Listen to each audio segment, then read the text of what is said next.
Chiefs win 19-8 over the Denver Broncos in another game that we'll be spending more time praising the defense rather than the offense, but that's okay because the Chiefs have the best record in the AFC right now at 5-1, and we don't care how they do it. A dub is a dub, and we're going to talk about it today on 10 Things. This is KC Sports Network, proudly presented by Emprise Bank. Hello, good people, and welcome to 10 Things here on KC Sports Network. I'm BJ Kissel with Hayley Lewis, and we've got some Chiefs information for you, some stats, some records, some just random good information for you to know and for you to repeat to your friends to help you look smarter to your friends as a smarter Chiefs fan. It's a lot of cool information thanks to the Chiefs Communications Department, NextGen Stats, Pro Football Focus, kind of bring in a lot of information from a lot of different places. So I'm excited to get into this show. It's always nice, Hayley, to talk about a Chiefs dub. Yeah, it's a win is a win kind of day. I said that last week, and I don't care. Yeah, just the record is 5-1 in the game and move on. They don't always have to be pretty, and they don't always have to be dominant. Exactly. The ball. Before we get into it, just how was the Kingdom Bar? I know you were at the Kingdom Bar and Grill with the boys. The boys were not at home. Yeah. They were out. The boys were out and about. We had a good time. It was definitely a good atmosphere, and the fun part is everyone there is just as invested as the boys from the home, and it was fun to see. So yeah, always a good time there. Drinks are good, food is good. Yeah, I'm a food critic, so it's good food. Not really, just by TikTok sometimes. Love there being for the road games when we're in town. Obviously, with the Minnesota game, we were out of town, but I'm taking my son to that one, and then wife and I were at the game last night. But I know if you're looking for a spot to watch the Chiefs games, where they're home, away, whatever they are, and you're in the Overland Park-ish area, head over to the Kingdom Bar and Grill. They're in 27th and Antioch. It's a good spot. But speaking of restaurants, we do have to thank the partner of this show, Mission Taco Joint, now with 3 locations in Kansas City, including the new one out in Leawood and Park Place over by Town Center. And Mission Taco was generous enough to help support our Feed It Forward program with Hope Faith Ministries, the homeless shelter downtown. Hayley, and actually we are going tomorrow because third Tuesday of the month. We'll be at Hope Faith tomorrow on Tuesday, delivering the lunches and the meals to the folks over there at Hope Faith. So we appreciate Mission Taco for partnering with us on the network side of things, but also with the KCSN Foundation, helping us give back to the community. We appreciate everybody who's listening. We have a ton of subscriber and just content consumer support with the different things we do in the community. And we'll spend a ton of time talking about it, spend more time trying to do it. Talking about all the things that we're doing, but it is a huge part of what we're about here at KC Sports Network, and we appreciate all your support. And if you would like to support the businesses that are supporting us, like Mission Taco Joint, if you go on Tuesdays and you mention Mission Taco or you mention KC Sports Network, you will get 10% off. And I misspoke. The delivery is next Tuesday. Yeah, I'm thinking it's Monday. I kind of went with you on that, and then Tucker and I looked at each other and we were like, you could just say, "Hey, idiot." Like, that's not correct. Well, I like that I feel like you sign off my checks, so I don't want to do that. Checks. Got no checks. We have direct deposit. I don't have to sign anything. That's why we have payroll companies and CPAs. And in other news, I did go to Mission Taco last Tuesday and had the drink. I can't remember the drink name, but you know me, I'm like a little bit of a baby when it comes to tasting the bibbin. And it was really good. Kind of like a pineapple-y kind of. It was very good, and plus, always they have great guac. I love it. So yes, head over there. Yeah. So while we're continuing to plug things, if you go to Mission Taco Joint and you order the Any Given Holiday made with the Ben Holiday bourbon, it's got some pineapple, some simple syrup, some other stuff in it. That's just delicious. Proceeds from all of the drinks go to Braden's Hope, fighting against pediatric childhood cancer, is another one of the groups that we work with, and another one of the organizations that benefits from the different things that we're doing within the community. So we appreciate Mission Taco for a lot of different things. And that was a cool one because it got to bring together Holiday Distillery, Mission Taco, and everything. So again, go order the Any Given Holiday anytime during football season, and proceeds from that will go to support Braden's Hope. So we appreciate that. Drink for the children. Yeah. Drink up. Feel good about it. I will do that. Multiple reasons, because they're very good. They are. I really enjoyed it. It was the toughest day at work I've ever had. It was a rough day. Yeah, sample those drinks. But let's get into the actual stuff here. All right. So the YouTube comments can let everybody know where to skip to when the football conversation starts, because it has begun. Everybody, it's right now. All right, let's get into the 10 things. Let's start with the kind of the overall one. The Chiefs celebrate their 400th game at GEHA Field at Arrowhead Stadium. with the victory on Thursday, as Thursday night's game marked the 400th regular season game at Arrowhead. The Chiefs own a 242, 157, and 1 record in those 400 regular season games at GHA Field at Arrowhead Stadium. Pretty good.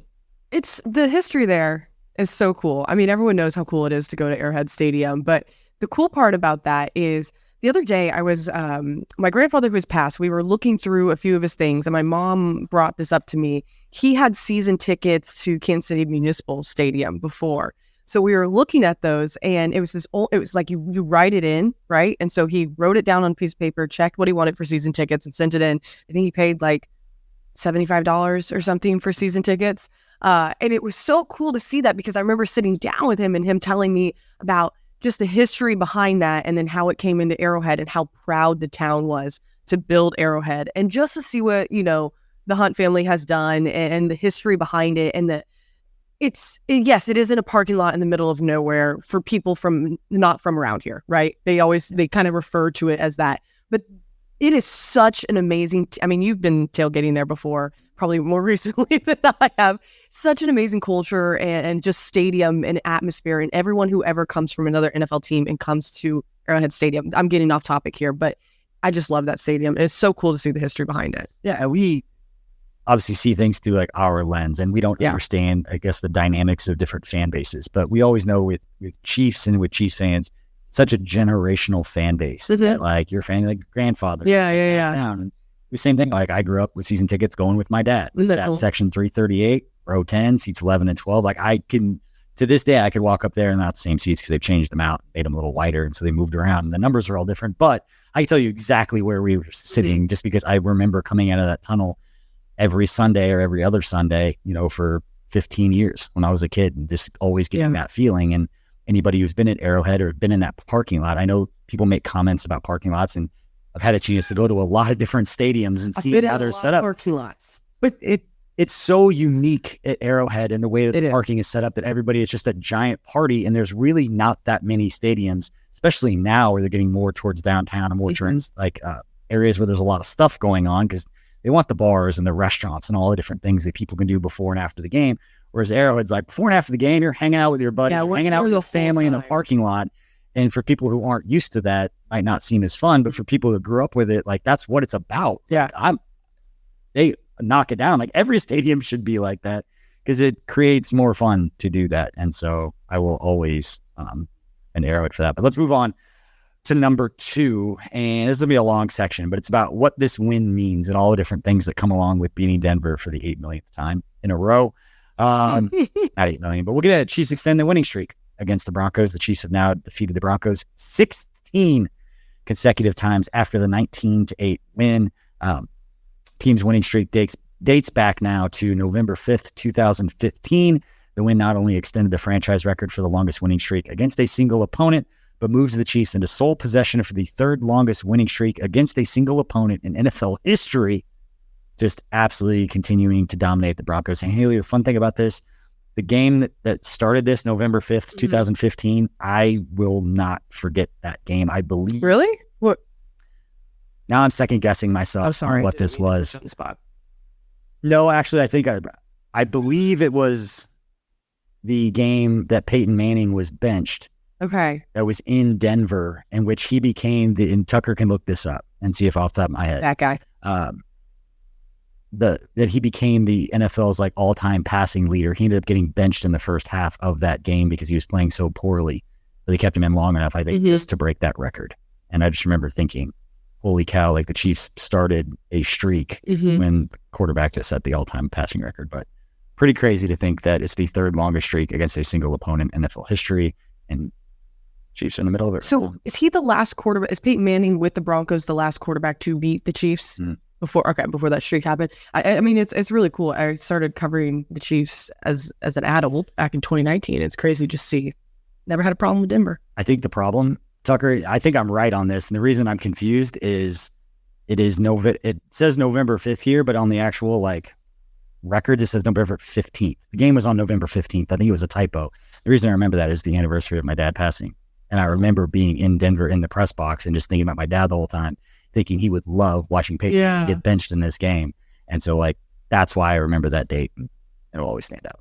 That's pretty cool. That's a good memory. Yeah. But the number 2 streak, also against Denver from 1964 to 1969, and they won 11 straight against the Broncos. So Chiefs are pretty good at dominating the Broncos. Also dominating the AFC West. I think that's what stands out to me the most out of this streak. I mean, it's cool to see the fact that we always say when we go into these divisional games, covering them a lot, that it's always something wonky, something weird comes out of divisional games. Yeah. I mean, seriously, hashtag that in it. It's like, I heard that before, but it truly is every time that the Chiefs face a divisional opponent. It's just, I don't know if it's just the familiarity with seeing each other so often, but everyone kept calling for the blowout yesterday, and I'm not going to lie, I'm sure I put that prediction somewhere on air, and I have to stand by that. But I also, in the back of my head, was kind of thinking, I'm sure with a lot of other people in the media, that I always kind of pan out, tough toward the end. They are a terrible team, but to be able to continue to dominate the West like they have, and I think that rolls into your next point. Yeah, and read ahead correct. I feel pretty good about all my predictions going into this game. I talked with Rachel Vigil, who covers the Denver Broncos over in Denver. What was your prediction? I thought the Chiefs would win, but I thought it was going to be a 1-possession game. And I had said, I did the 5 things to watch. I said Mahomes struggles. So that's on tape against the Broncos. It is on tape. Okay. We have receipts. I have lots of receipts of this saying the Broncos play that Mahomes last year put up yards. He had over 300 yards passing in both those games, but he also threw 4 interceptions. And the Chiefs only won those 2 games by 9 total points. And so, they might not be very good. They might feel like it's not as close. Like, last night's game did not feel as close as it actually was, because the Broncos could not do anything. And the Chiefs, it was just make a lot of big plays. And I'd rather the Chiefs right now, completely different discussion. I'd rather the Chiefs be at 3rd and 8 than 3rd and 1. I am more confident in their ability to convert on 3rd and 8 than I am in 3rd and 1, because they won't just line up and run the football. And the only other play they have is that little inside trap guard pull thing with the fullback, whatever that play is called, where he opens up in the inside. And it was the Anthony Sherman play, and it was the Michael Burton play, and now it's the Isaiah Pacheco. I don't know why it just seems to fall apart on 3rd and 1. I don't know where that would be a whole other discussion. Yeah.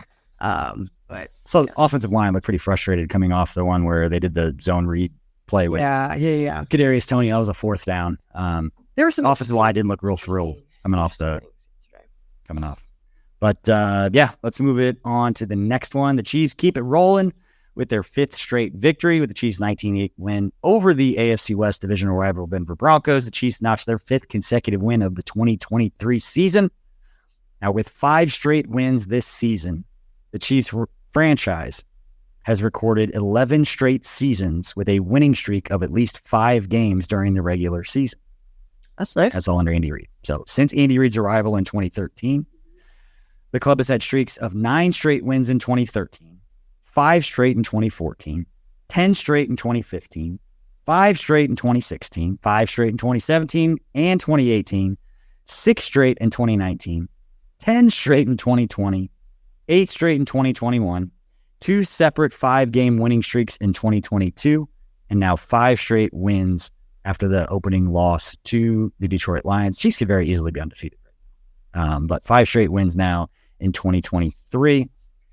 Interesting nugget here. Since the AFL-NFL merger back in 1970, no other NFL team has had more than 7 consecutive seasons with at least a 5-game winning streak outside of the Chiefs. Pretty crazy. That's impressive. 11 consecutive seasons with a 5-game winning streak. Shout out Chiefs communication department, who hunted that interns, whatever they're doing over there.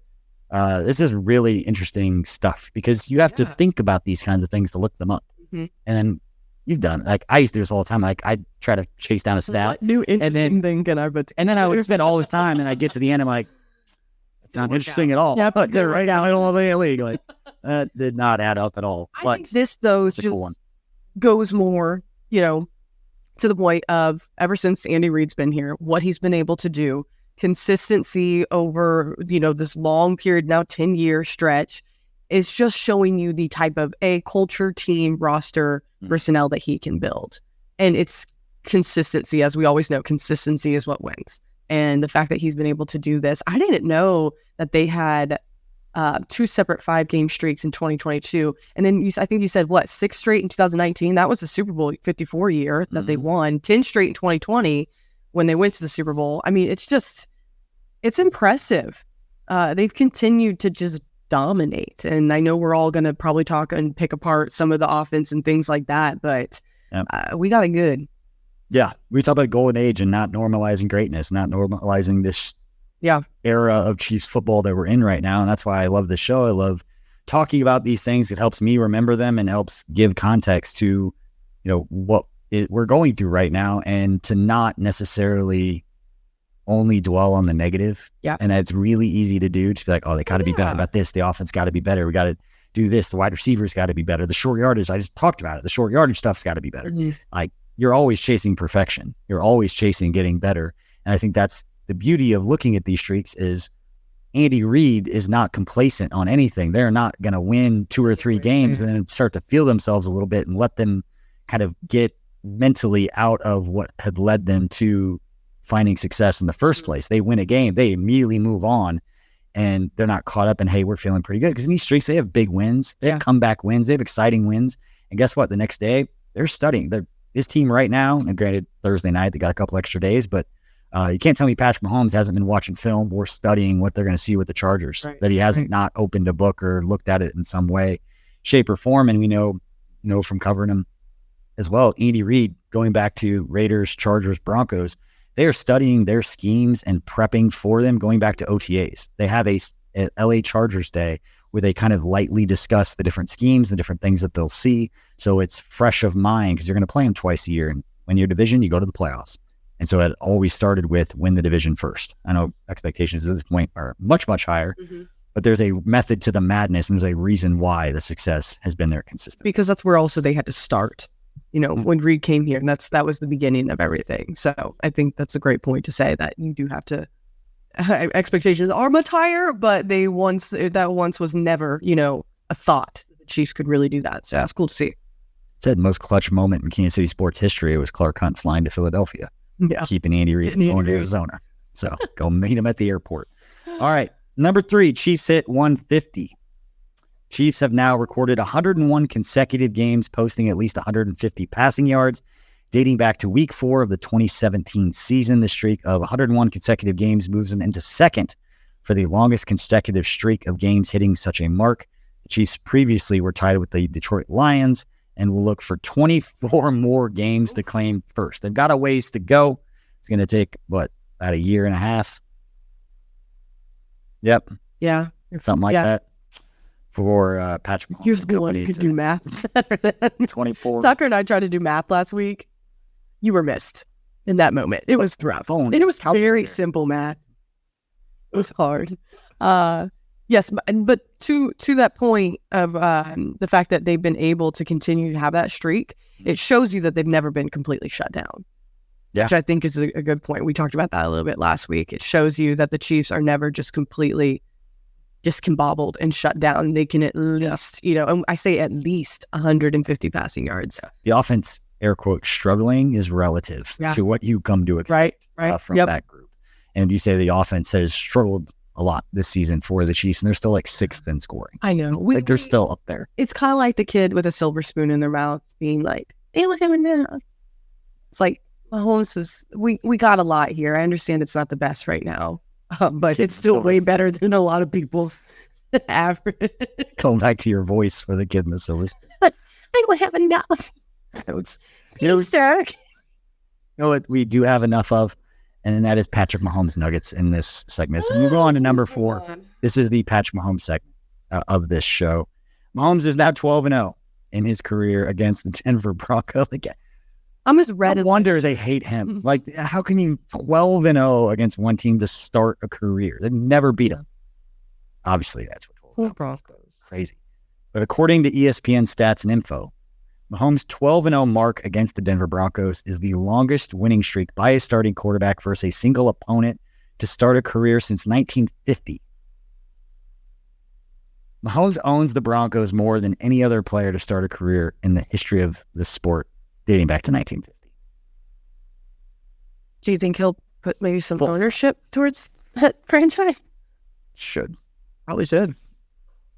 They've been making some rough decisions lately. This is Randy Gregory, Frank Clark, Russell Wilson. Somebody like all the memes coming out of. I saw the Denver Broncos fan. I'm sure if anybody following on social, you've seen this. If not, you can look it up if you want on X. What do you want to call it? That somebody put out the video of Frank Clark saying like the Chiefs don't see the Broncos as rivals. It's like, this man came in here, stole our money, insulted on us, dunked on us, and then is going to leave. Like, that's his career. His career in Denver was a soundbite from a presser saying, like, Chiefs don't really see the Broncos. It's not a rivalry unless it's hard. And he was telling the truth, like, well, it's 12-0. It is not a rivalry. It is not a win some to make it a rivalry. Yeah, and it was like that when the Broncos were really good. Like, the Chiefs were not a rival when the games were not competitive, or there wasn't. I guess the games are competitive. They've been close. I guess we should say, give a little bit of credit there, but it is funny when they talk about that. But yeah, I know that we put out the tweet about, should they bring Frank Clark back, regardless of how everyone feels about that. That his interviews are always superb. Oh yeah, he says anything. You have no idea so what's off the cuff out of his mouth. You don't know what lane you're going down. Like, the stories could go. And I love it. I love it. So I definitely miss that. One of my favorite dudes ever covered. Anyone who's ever followed me over he's a lot of 4 years knows how I feel about Frank. And I'd love it if he came back. And before anybody out there is like, oh, he's expensive and we don't have money. We're not talking about money. He could be on the practice squad. Yeah. Like, you could just bring him in. He could just hang out. And if you need a guy that's, third all time in postseason sacks in NFL history, come up and make a play in the playoffs. Yep. You got a guy. And he's a good dude to have that locker room. He's worked with the other guys. I don't think he'd be taking a ton of snaps. I'm not talking about him being a starter or taking a ton of snaps away from anybody else, but there are snaps going to players right now outside of, I guess, Malik Herring had a really good game yesterday. I was talking to Craig Stout about that earlier. But there are guys, he's not going to be taking snaps from Chris Jones. He's not going to be taking snaps from George Karlaftis. There's guys who get in there and rotate. And Frank Clark brings value that we currently don't have just because he's better than the worst guy we have. So it's bringing that group up a little bit. So, but that is a different conversation for a different day. As soon as the rumors kick up, I'm sure they will continue. People will continue to make that connection. All right. Patrick Mahomes surpasses Len Dawson. This is an interesting one because he's 28 years old. Tucker really likes one shots of me. Okay. I just look up and you guys are giggling with each other. I have no idea what's going on. We're talking about you. I goofed out. It's impressive considering I'm sitting right here. All right. I just goofed up.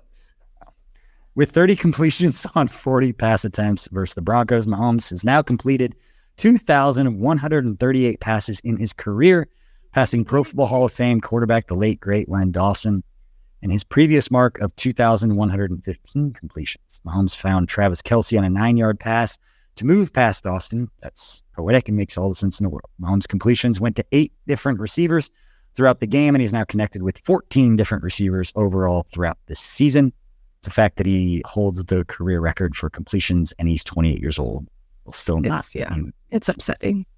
It's upsetting in a good way that he's so young, accomplishing so much. Sometimes these we talked about this before. Sometimes these stats, like, it's really cool, but at the same time, it's like, man, didn't have anybody else since Len Dawson that played a lot. Stop, Tucker. Do it again. No. What you said was interesting. It's just that he laughed and then I looked at him and then I laughed and then I got really hot and I feel like I'm blending in with my sweater right now. You're straight. We'll keep this thing moving. Anyways, yes, to your point, agreed. I'll leave it at that. I was just gonna let it sit so Tucker can keep the one shot on you. I apologize to anybody's listening to the audio. You're not a lot of this won't make sense. Basically, Tucker only likes to take one shots of me. When I'm talking, he's saying anything. We're trying to sell the podcast, BJ. Come on. You should just be you the whole time, and I'll just be like a voice in the background. We're going to do the ASMR episode. No. Let us know in the comment section. My face over that, please. Let us know in the comment section if you want us to do an entire episode. Also, voice. All right, top 10 mark for Mahomes. Another one of the crazy ones. This one I'm going to have to go through really slowly to give context because there's a lot of numbers here, but it's pretty fascinating. We probably screenshot this, Tuck, and put it up on the post. But oh, wow, yeah. In tonight's victory over the Broncos, or Thursday night's victory over the Broncos, Patrick Mahomes totaled 306 passing yards, bringing his career total to 25,834 through his first 7 seasons. His performance on Thursday helped him claim a spot in the top 10 for the most passing yards in their first 7 years in the NFL, moving past Joe Flacco, Andy Dalton, and Russell Wilson for 8th place. It marks Mahomes' 43rd career regular season game with 300 or more passing yards, extending his franchise record. His 43 regular season games with 300 passing yards are the most by any quarterback in the NFL since 2007. So, Hayley, the reason why I want to illustrate or visualize this is because you have the top 10 quarterbacks that we're looking at here for most passing yards through the first 7 seasons. The number of games played is the interesting part here because Patrick Mahomes currently 8th, and he's pretty close. He's 100 yards. He's 200 yards away from moving into 5th. So he's going to move up pretty quickly on this list. But Peyton Manning holds the record with 29,442 passing yards in the first 7 seasons. But he did that in 112 games. So Patrick Mahomes is 26 regular season games away from needing to get there, and he's 3,800 yards short. Yeah. Also, 3,600 yards short of that, and that's almost 2 years of football. He's going to shatter all of these paces and records. But the fact that you look at it and you see the 86 games and everybody else is that's the lowest amount of games listed here, and that's 8. Yeah. And it's so the fact that he's going to quickly climb, again, I don't think people understand how good he is, how good he is early in his career and is continuing to now in his 6th year. It's go. Yeah, it's cool. Best that's ever done it. And these are the types of things that he's going to continue to grab these, to prove it. All right, we were going to take a break after the next one, but we've been talking a lot, so we're going to take a quick break right now. We come back, we're going to talk about Travis Kelce. Thanks for listening to KC Sports Network. Make sure you download our new app. Find it on the App Store or Google Play. Just search KC Sports Network.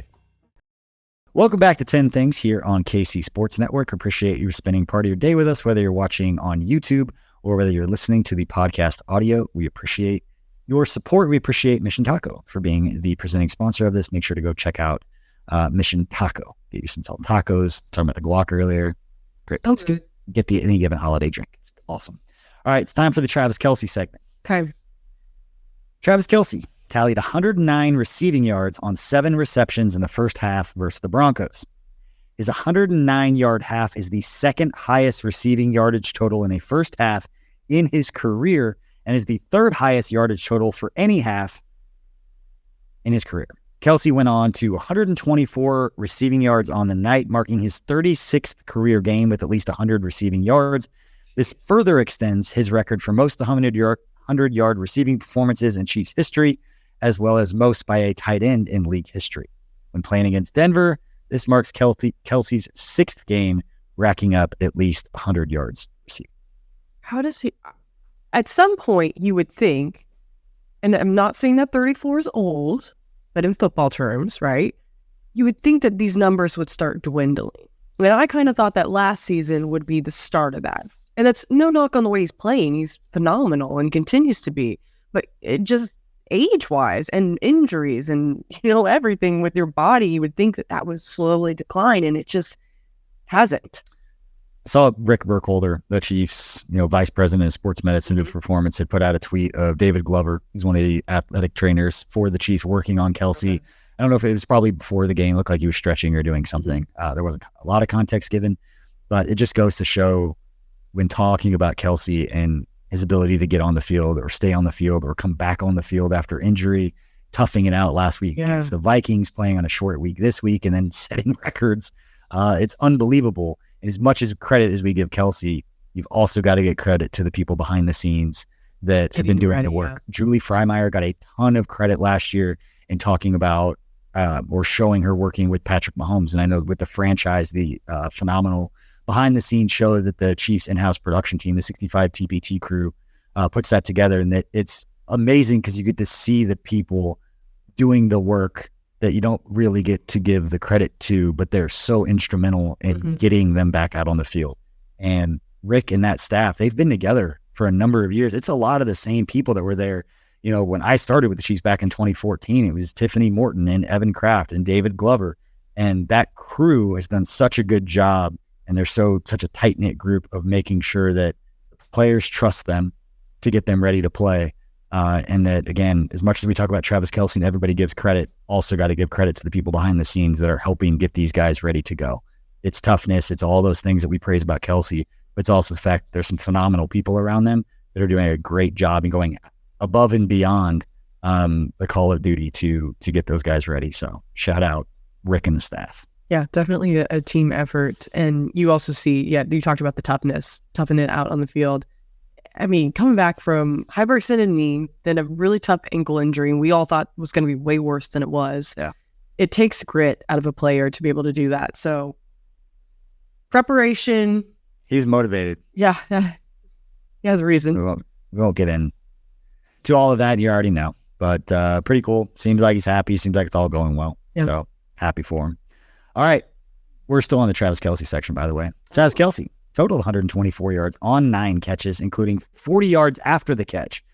Kelce's ability to stay on his feet after the catch brought his career yard after catch yards to 5,031 yards after the catch in his career, ranking as the most yak by a tight end in NFL history, dating back to 1992 when they started keeping track of this, although I'm not sure anybody before that was getting a ton of yards. They weren't all the football quite as much. But since that time, only 8 NFL players, and since that time, 1992, only 8 NFL players have recorded at least 5,000 yards after the catch.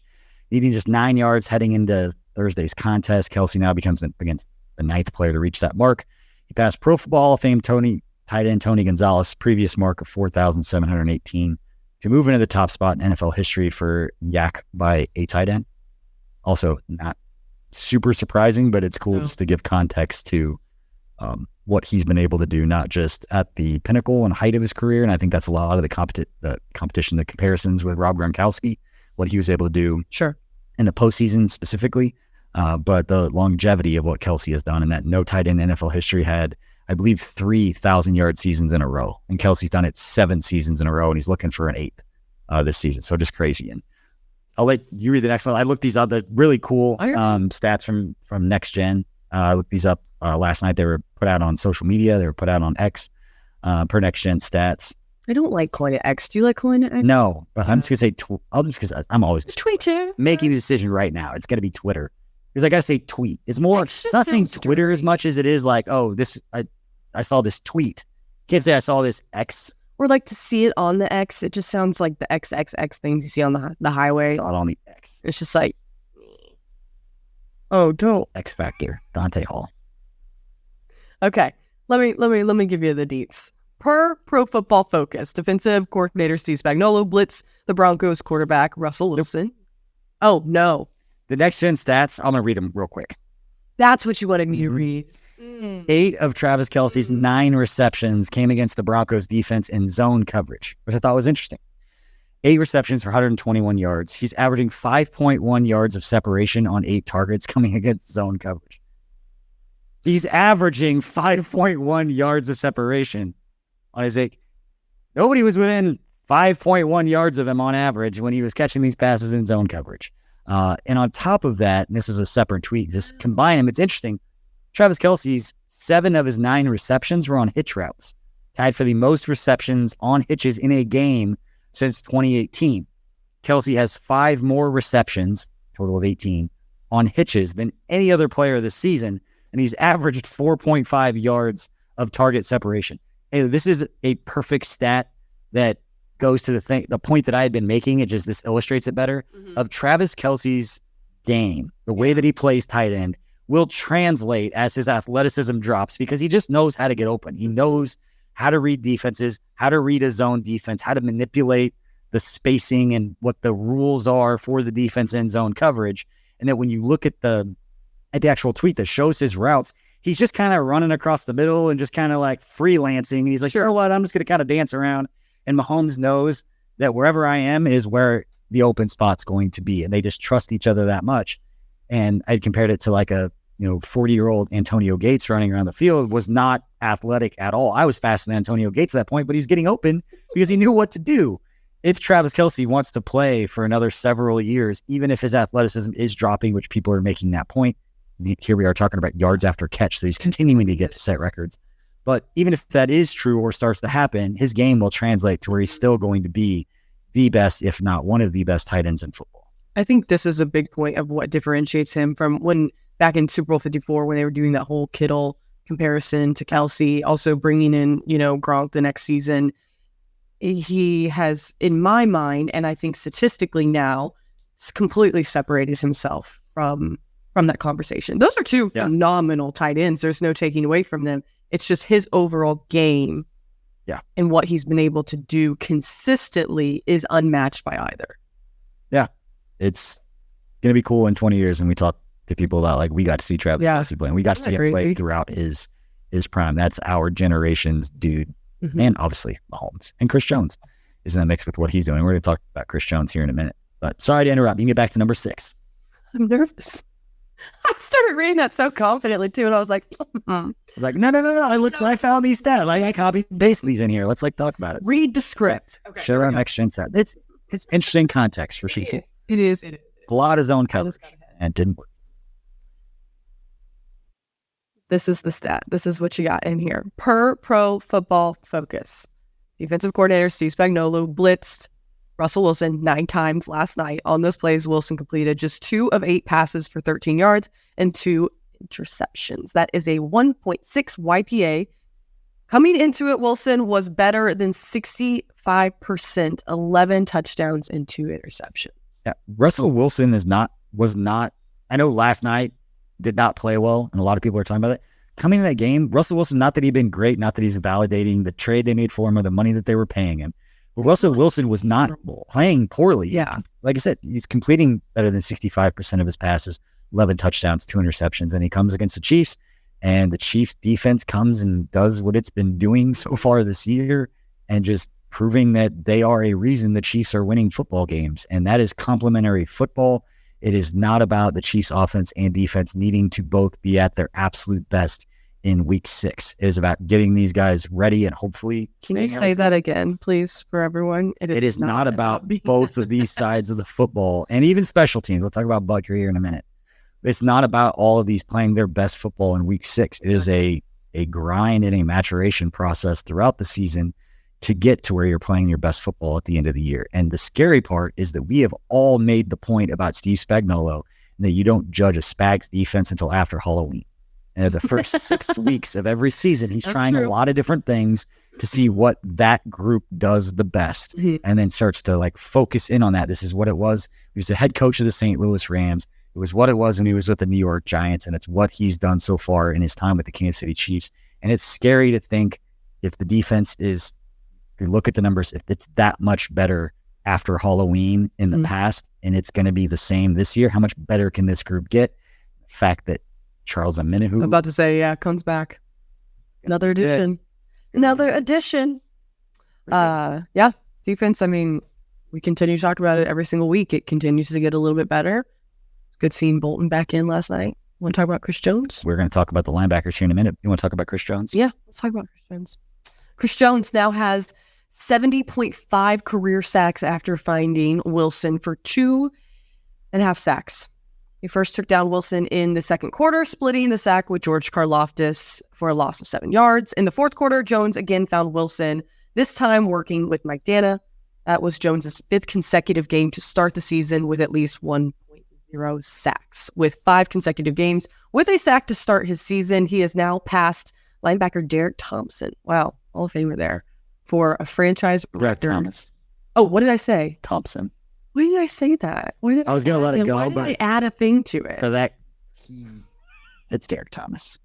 I know who that is. I don't know why. No, I know you know who it is, but yeah. Anyways, surpassed him for the franchise record for consecutive games to start a player season with 1.0 sack. Wow. Also, week 16 of last season, tied Justin Houston, the second longest streak in franchise history. He already holds the franchise record with an 11-game streak. That was back in 2018, which was an incredible season for him as well. So continues to pick up. He's awesome. It seems to make plays in big situations. There was another play last night. It wasn't one of his sacks, but I don't think it went down as a tackle for loss. It was right at the line of scrimmage, but it was right after, I want to say it was right after the Trent McDuffie got flagged play for tackling the quarterback and not setting him down gently. I think it was the next play, Chris Jones, you could just tell in between snaps, like he was not happy. Yeah. And like, he's going to make a play. It's not saying it'd be some strip fumble, but like he gets mad and you could just see the way he's on the field. Like he's about to show his dominance. And it's exactly what he did. And he's continuing to show. He's making it look easy right now. He's backing up all of the points that he made through his actions with holding out and saying that he wanted more money and he wanted a raise.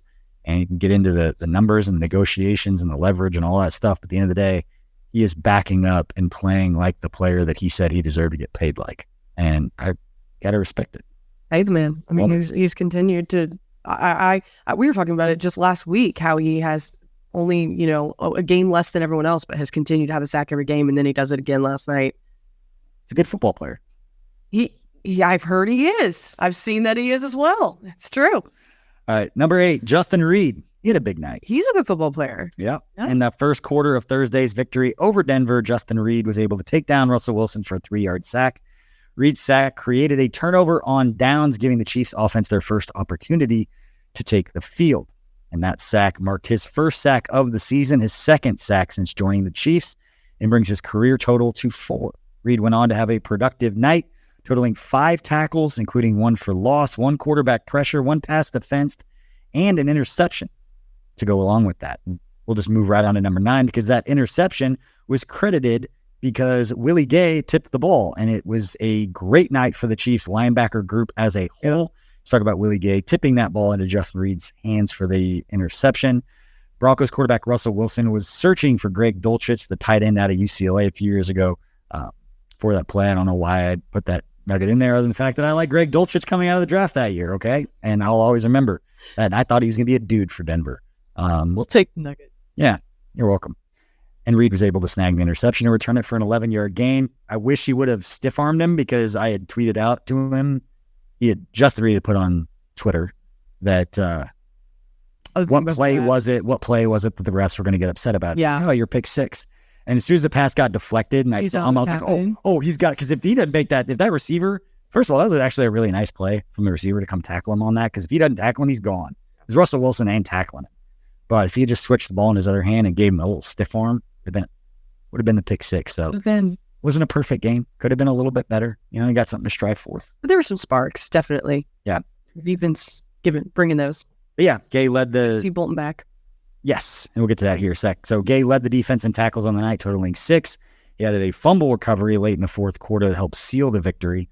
And then, Justin Reed, 5 tackles, including 1 for loss, sack, quarterback pressure, and his interception.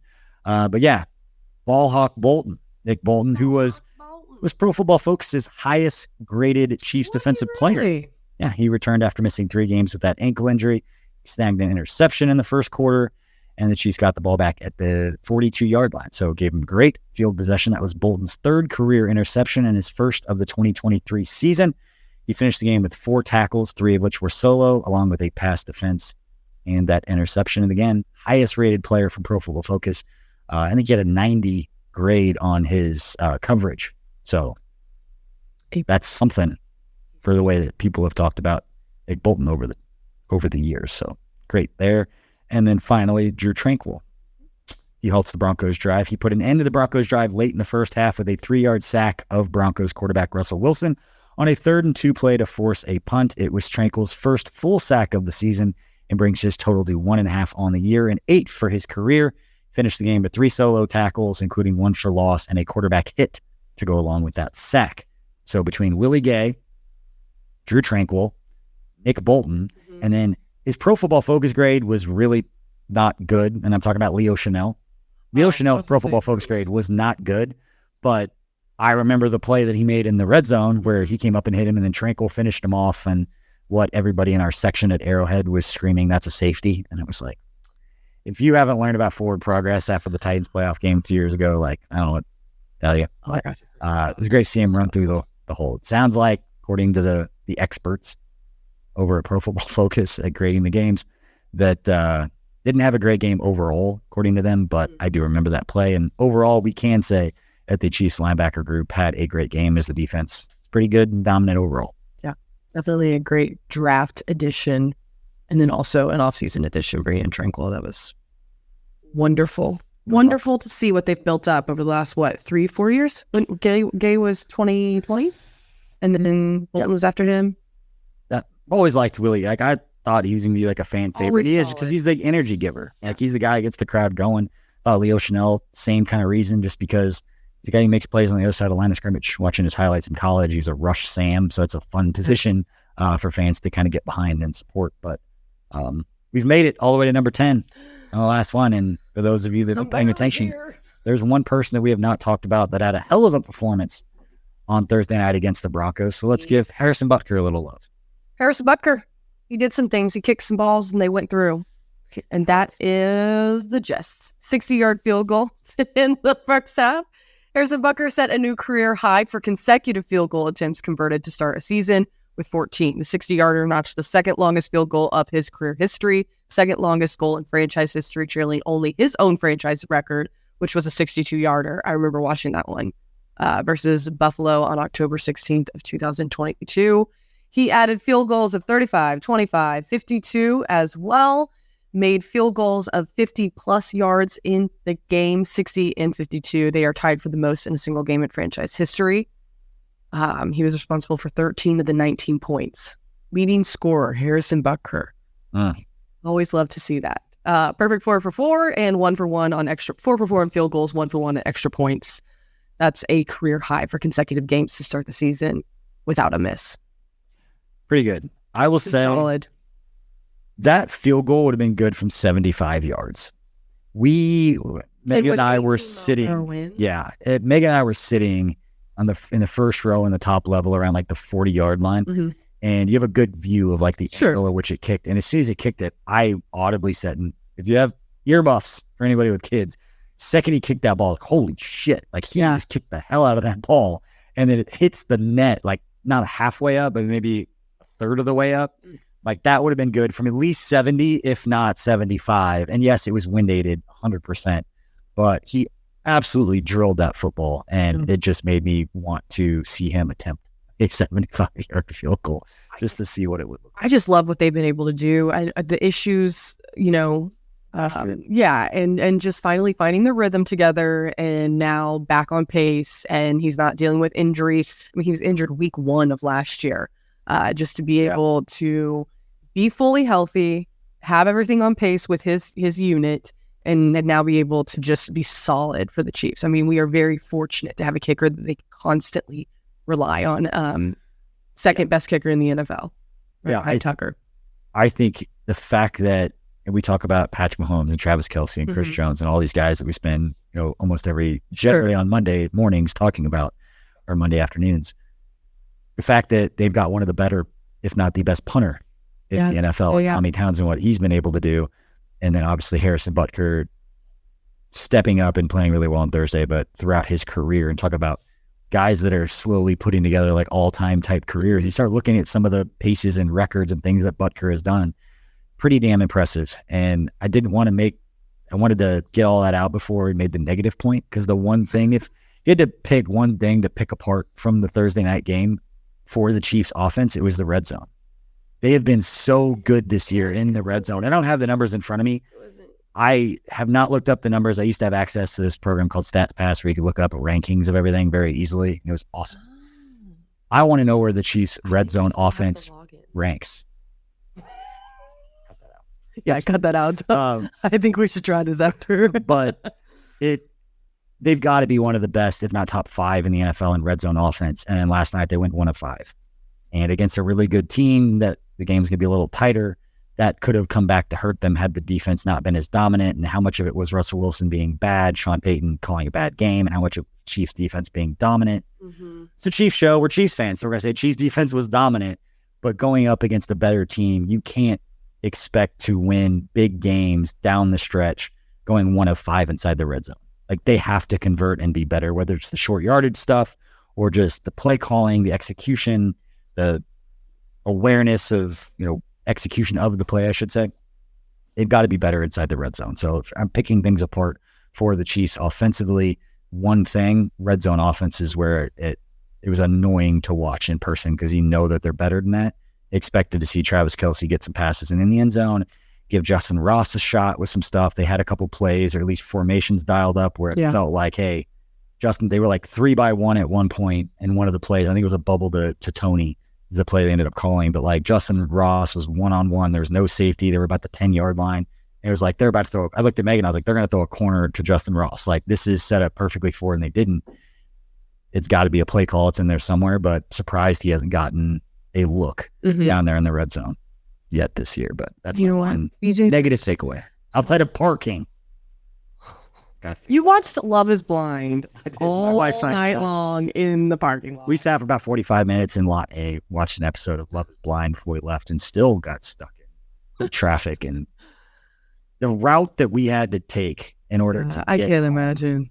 What time did you guys actually get home? 12:15. Oof.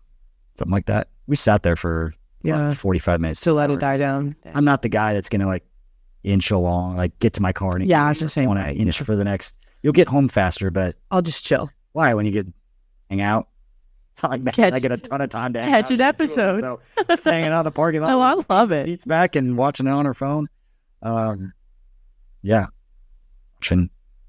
Uche and all his drama on Love is Blind. I haven't watched the show. Maybe anybody listening to the show did, but following along with that. Well, hey, there's another game coming up next Sunday, so maybe Red Zone will be better then. Yeah, that would be a big one. Obviously going up. That was my way of spinning it positive. I attempted. Well, we can start looking forward because the Chiefs. I look up the division records right now, but sit atop 5-1. Obviously played an extra game, but Chargers at 2-2, Raiders at 2-3, Broncos at 1-5, pretty much out of it at this point. So the Chargers, they got to win this week because they're 2-3. They go in. The Chiefs could the Chargers and Raiders lose the next games and the Chiefs win a couple. Like they're going to have a 3-game lead 7-8 games into the season. Nice. Start to pull up. Nice. They're going to pull away with it again. Yeah, I like it. A lot of people picked the Chargers to win the division again. It's a beautiful thing. Whamp whamp. Well, we'll see. We'll see what happens. Yeah, and the Chargers. Oh. What did you look up? Where do the Chargers play this week? I just looked it up. I didn't know. It's in prime time on the 16th. So gosh, I'm Monday night. Stupid. They played Monday Night Football. I was like, they play the Chiefs. What do you mean? Oh, they're going to have a short week. They've got a home game. It's a home game against the Dallas Cowboys. Oof. Good luck. Good luck with that defense. Then they got to deal with the Chiefs defense. That's like 2 top 5 defenses in a row. Old Kellen Moore and company. We'll look forward to seeing you, Herbie. All right. Well, we appreciate everybody for battling through this with us and listening to the audio or watching Hayley and her one shot the whole time. I'm so sorry you're listening to the audio. I'm so sorry. We're just a little tired today. I had to manufacture a little bit of sleepy. We appreciate all you for hanging out. We appreciate your support of what we got going on at KC Sports Network. Please let us know in the comment section if we missed anything or what your favorite stat or nugget was from this. And again, shout out to Pro Football Focus, NextGen Stats, Chiefs Communications Department for helping put a lot of this information together. And Only Weird Games. Check that out. And KC Lab. Both are recording. We'll see you later.